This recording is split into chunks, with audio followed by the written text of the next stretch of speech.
Welcome to the Any video show, the place and platform for indie creatives. Excuse me. I'm your host, Kenny Any Moore. So if you're new to the show and want to know where the any key comes from, it's because you have to be ready in any key at any time in order to keep up with singers. This is the Indie Artist Spotlight episode. I have a guest that's going to join me to talk about his music. But before we start the show, would you do two things for me? First, go like and subscribe to the Minds of Creativity Facebook page and YouTube channel so you can check out the rest of the content and get alerts when new episodes are available and new shows are available. Second, connect with me on social media at Coach_ANY, KENY, on Twitter, TikTok, Clubhouse, and Instagram so you can follow the show and keep up with the rest of the stuff that I'm doing. All right, my guest is ready. I'm ready, so let's start the show. So before my guest comes on, let's check out his video. Here's Vernon Jai and the group Greater with Do It Again on the Any Key video show.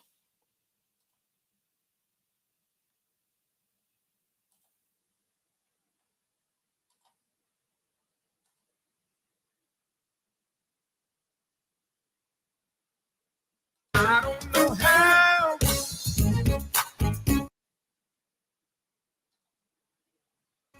And I don't know when.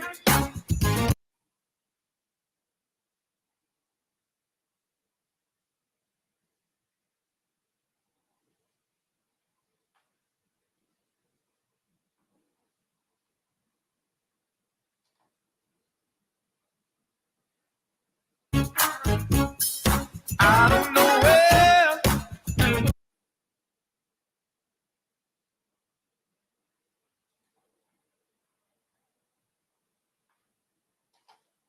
But God's gonna do it again.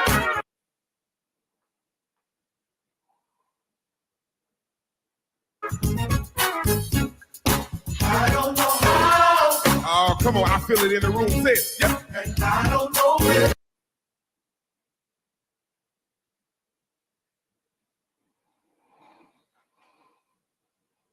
And I don't know.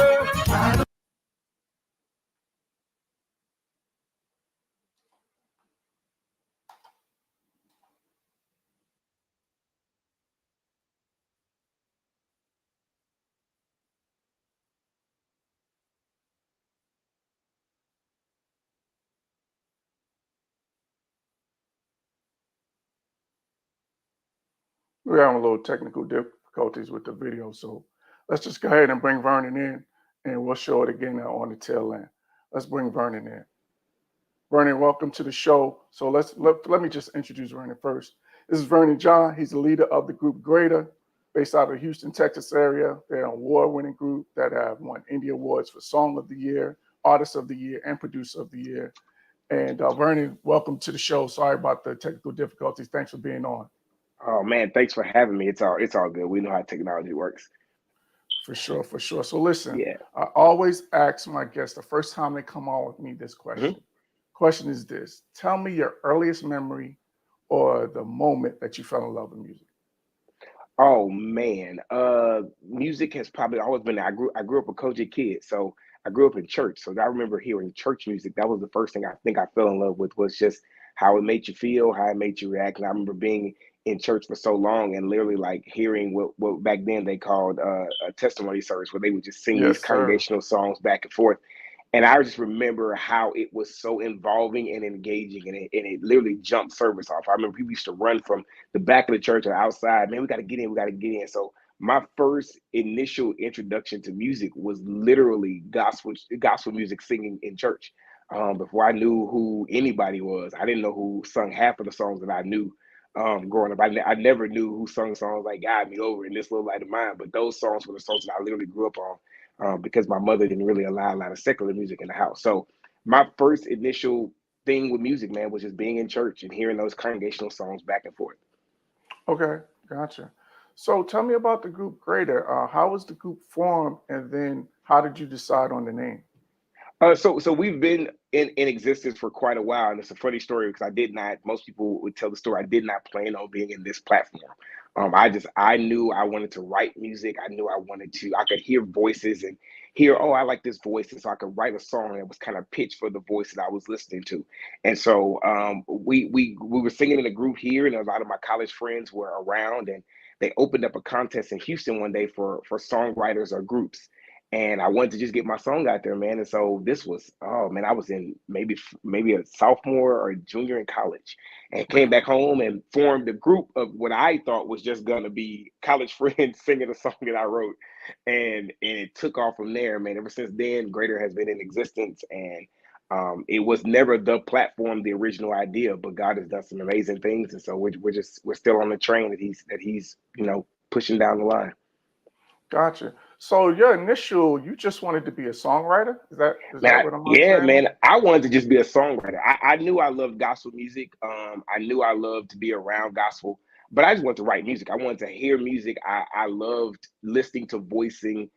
Even now, man, it's hard for me to even watch shows like The Masked Singer because my ear automatically picks up on who that voice is based on where I've heard it before or context and clues or whatever. Yeah. And so that was my original idea. I wanted to be surrounded by singers, and I'm surrounded by them now. That's what makes up the group Greater. They're worship leaders, they are educators, they are just our everyday type people that love God and use their voice in that direction.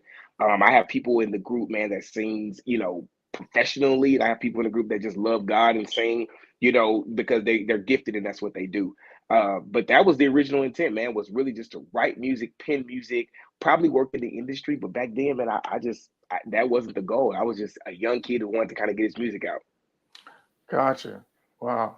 So the group is a part of the Nelms Music Planet, right? So Yeah. tell me how that situation came about.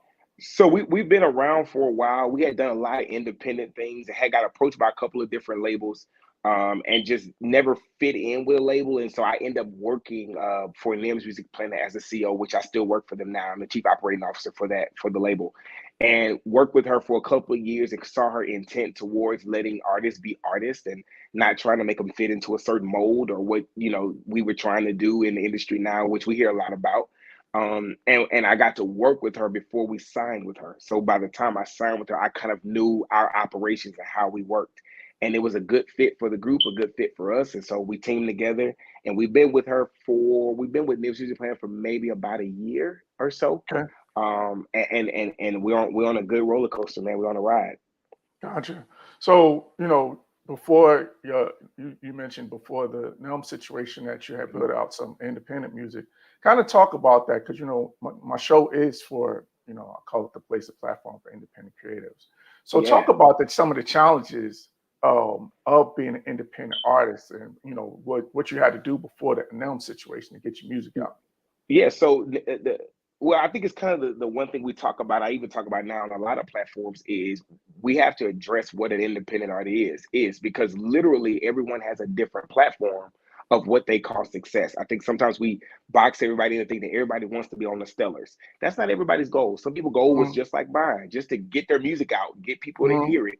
That maybe just to write it and send it off, and so I think as a younger artist, I didn't know any better. I knew church, right? I knew how to get in front of a Mm-hmm. church. I knew how to, sell God. I knew how to do that thing. I was very new to what industry was, even as a independent. I was very new to that. So some of the challenges was kind of shifting my mindset to what does that look like now that you're putting out music? What does it look like now that you are trying to write? What does it like now to be an artist and really putting yourself in the right spaces and platforms that make your music touch lives, not just taking every platform because it's a big one. Some big platforms are not even meant for you. Some stuff is just meant, for you to touch here, touch there, and you Mm-hmm. might not ever get to be a stellar. But that does not mean that you were not sent with a mission in mind that God has something planned for you. And so that was really the mindset I've been going through. Is even switching in and out of that, but really saying, "Hey, what's my goal? What did God give me? Mm-hmm. What's my dream?" That I think God's given me, and then working towards that, not what everybody else says should be the goal of an artist or should be the goal of a gospel singer. That might not be what God gave you. So that was early on the struggle. Now I'm a little older. I've done it a couple times, fighting with, paying your own bills, paying your own way, paying for your own music. What does it look like to have to pay your own radio service or your own producer and all that money comes out of your pocket? What does Mm-hmm. that look like so that music does not become a drug where you feel Wow. like that's the only thing? And so I tell musicians everywhere I go, Don't let it drag you. Don't let it become your drug of fix. Like, you can only be good if you're this. No, that's not the way God set it up. And so we don't want that to be the platform that we're on. We're just kind of going with God, and the doors that He's opening are the doors that we're going to go through. We're not forcing no doors. We're not kicking down doors. We're not none of that. God is opening doors, and we're walking right through them. Oh, I love that. I love that. I think it's a great perspective to have because, sometimes we feel like as artists like that we have to be on certain platforms in order to be recognized. And we've seen with your journey that, you've been able to win awards based off, just doing you and being you and not, necessarily chasing the platform. Because I feel like sometimes we chase platforms that are not meant for us. So I think that was a great Yeah. point that you made. Yeah, we chase, I think, the idea of what we are told success looks like, right? Yeah, We are yeah, yeah. chasing this image. I tell people, I work with high school and college kids. I mentor them in the middle, but I tell them all the time, when we were growing up, we were told, graduate from school. When you graduate from high school, you go to college. When you go to college, you get a job. When you get a job, you get married. When you get married, you get kids. And you've processed your whole life out, and never once in there were you told to pray about your next move. Right. And so then you want God to kind of be with you in all these steps, but you never asked him if those were the steps he ordered for you. That's the same way gospel works, man. We think that because we create a song and we get the best this and the best that, and we pay all this money, that's what God operates. But sometimes we've never asked, like, hey, what's that plan for me? Is my plan just to touch Texas? And if I can, Mhm, if I do that, mhm. then is he, then is he proud of me? And so I really believe, my pastor has always said, I've been at the same church, man, as a minister of music, worship and arts leader for 15 years. He's always said God never called you to be famous; He called you to be faithful. And so Yeah, I live by that, because yeah. It's good. I want Him to have full reign in my faithfulness. I think if I'm faithful over a few, He'll make me rule over many. And so these are just, I think, the faithfulness of God is kind of what's showing up in these different platforms. For sure. So, you got your latest release, which is Saved. So Yeah. talk to me about that. Give me the backstory on how that song came about. Oh man, it's really funny, man. I write music because I think as a writer, you're always put in certain spaces, and God gives you a different way to be creative with it. And I think in this new generation, we're trying to define salvation by things that are not what God defines salvation by. Like, how can I be saved? Biblically, the Bible says, if you confess with your mouth, Mhm, believe in your heart that God raised Jesus from the dead, thou shalt be saved. That's a period, man. There's no more. There's nothing you can do outside of denying salvation that cannot be granted unto you. And so I wrote a song, man. I just wanted people to really hear Bible. If I confess with my mouth, believe in my heart that God raised Jesus from the dead. Now, thank God I'm saved, right? All mhm, the other stuff He's given me the ability to work through. Once I get salvation, then I can ask the Holy Spirit for deliverance, because deliverance is a choice. So I get to now choose to make different decisions powered by the Holy Spirit. And so save came just from that. I wanted to put it to a little up tempo beat because I didn't want it to mhm. be, this groggy down feel. But I want Sure, people in sure. my generation to know, That's man, great. God is still saving people, and He's saving some of us that were, out there bad. He's saving some people that were in close. He's still saving people. And so I wanted people to kind of get that was the motion of or the notion of going into Save the song. Love it. Man, Yeah. so which actually leads me to another question. Talk to me about, as you were talking about as a writer, tell me about your creative process. Now, I've heard a bunch of different creative processes, and everybody has their own. So I'm curious, what's your Mhm. creative process like? It could come from different ways. So Save came from that function. We have a song out called "Do It Again," and "Do It Again" came from a cousin of mine having cancer, and when she had cancer, it went away, and then it came back. And I remember I was in church, and literally all I can remember in worship is singing, "I don't know how and I don't know when, but God's gonna do it again," and that just kept ringing in my head. Mm, So mhm. I sat down with my homeboy at the keyboard, and we just start kind of plucking. You know how you do? You start plucking through Yeah, chord yeah, structure. Like, okay, how can I? yeah. And it turned into like this sing along song that everybody now is kind of like singing along to. And so that's been a process. Man, I could be in the studio and you could play a sound on a keyboard and it triggers a thing. And I'm like, oh, wait, give me a pen. Or wake up in the middle of the night with my phone and sing it in the key of D nothing, and trying to like just get the melody out. Yeah, Um, I think when you are someone who music is in you, it comes out of you in different ways. for And sure. so I don't have a set process. I actually even struggle sometimes sitting in rooms where I'm in a room where I'm supposed to be writing, and with creative spaces. And I'm like, this is not creative to me. Life is creative to me. I need to go outside. I need to walk around. I need to talk to people, because sometimes, for me, that's where it comes from. So I don't have a specific way of doing it, man. I just have a specific way of doing it. I just jot stuff or sing stuff and then sit down at the keyboard with some skillful musicians and just start working through it. Yeah, Figure out what comes up.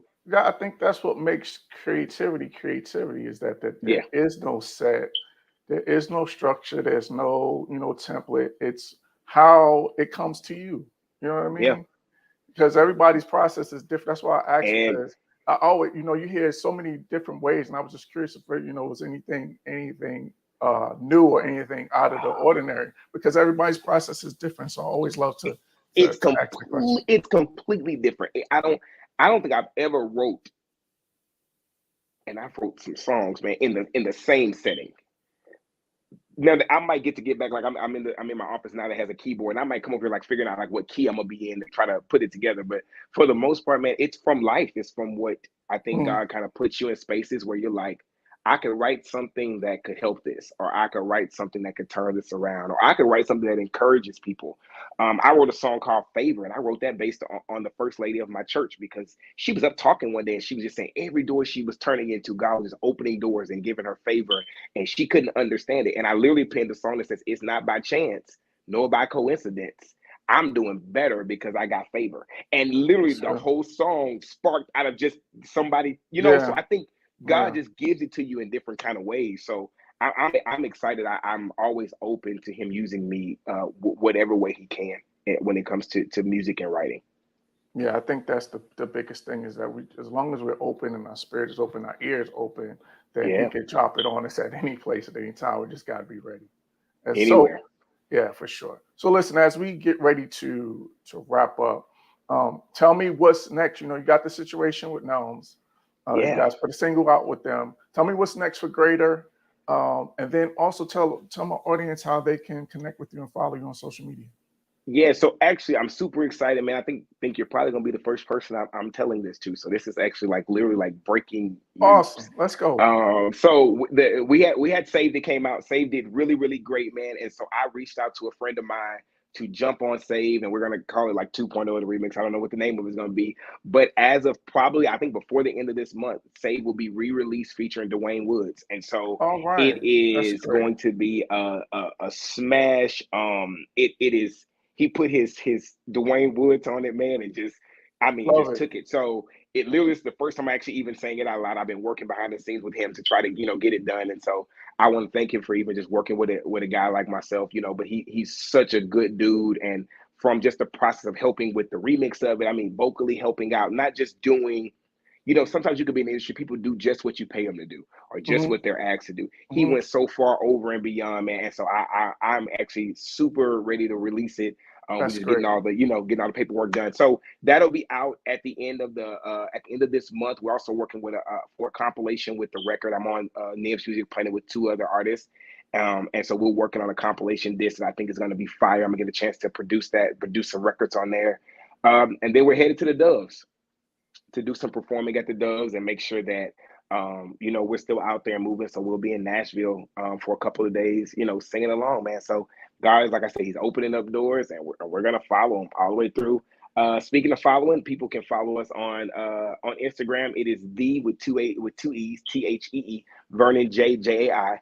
And then on Facebook it is Vernon Jai, Jai again, on Facebook, and they can follow us all over there, even on Instagram and on YouTube. They can follow us in all those places.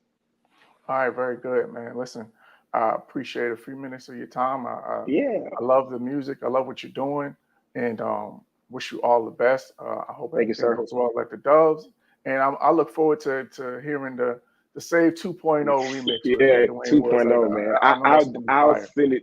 I'll send it straight to you as soon as it's released. I'll send it straight to you. Please do. I'll send it straight to you.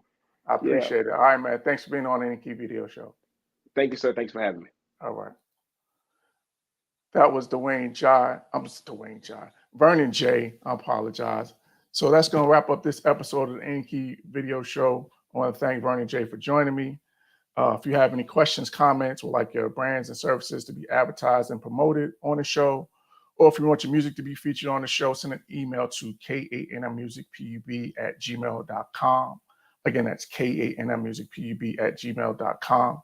Subscribe to the Minds of Creativity YouTube channel, which is part of the All Sports, All Plays network, so you can check out the rest of the content and so you can get the alert when new episodes are available. You can become a patron on my Patreon page. You just go to patreon.com/ANYKENY to get exclusive access to ad-free audio, behind-the-scenes video, and free show merchandise. Or you can order your merchandise at the online store, which is ANYKENYRadioshow.threadless.com. Again, that's ANYKENYRadioshow.threadless.com. Shout out to all my patrons and people who have ordered merchandise. Really appreciate your support. You can connect to me and follow me on social media at Coach_ANYKENY on Twitter, TikTok, Clubhouse, and Instagram, and on my Facebook music page, which is Any Key Music, which is spelled capital ANY, capital KE, lowercase b, lowercase n, and capital Y. So until next time, remember, be positive on purpose.